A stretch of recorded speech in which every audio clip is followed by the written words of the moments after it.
Dedicated commission chairman Rajiv Ranjan Mishra గారిని కలవడం జరిగింది. బీసీ సోదరులు ఎదుర్కొంటున్న అనేక రకమైన సమస్యలను ఈ రోజు వారికి తెలియజెప్పడం జరిగింది.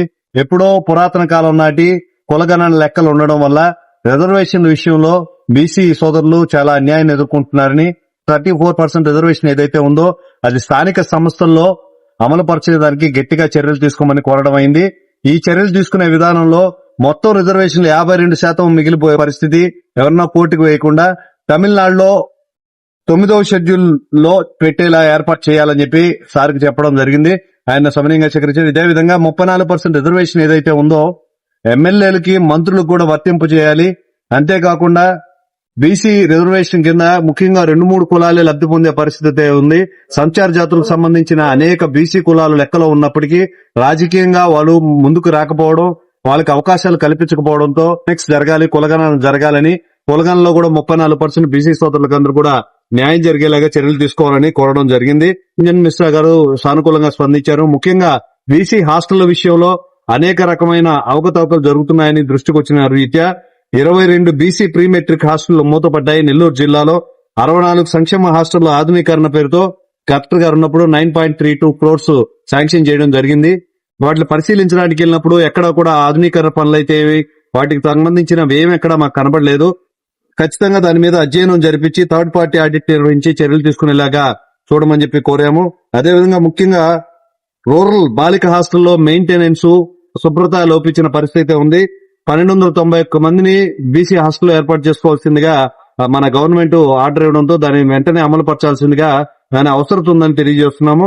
ముఖ్యంగా వెంగళరావు నగర్ లోని బీసీ లేడీస్ హాస్టల్ రెంటెడ్ భవనంలో జరుగుతోంది. అది ఖాళీ చేయాల్సిన పరిస్థితి ఉన్నప్పుడు దానికోసం ఎదురు చూస్తూ అక్కడ ఇక్కడ వార్డులు తిరిగే పరిస్థితి అయితే ఉంది. ముఖ్యంగా లెప్రసీ హాస్పిటల్ విభాగంలో, ఎయిడ్స్ విభాగంలో ఓపీ పేషెంట్ కి కొంత స్థలమే అవసరం ఉంది. వెనక బిల్డింగ్ అంతా కూడా ఖాళీ ఉంది. దాన్ని ఉపయోగించుకుంటే ఇప్పటికే ఎడ్యుకేషన్ ఇయర్ ప్రారంభమైంది కాబట్టి ఆ హాస్టల్ వస్తే అక్కడ ఏర్పాటు చేస్తే విద్యార్థులకు సానుకూలంగా ఉంటుందని తెలియజేయడం జరిగింది.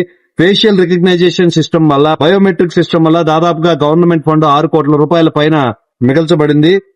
దాతల సహకారంతో ఈ బయోమెట్రిక్ ఫేషియల్ రికగ్నైజేషన్ సిస్టమ్ ని రాష్ట్రమంతా కూడా అమలు పరిస్తే మంచిదనే విధంగా చెప్పడం జరిగింది.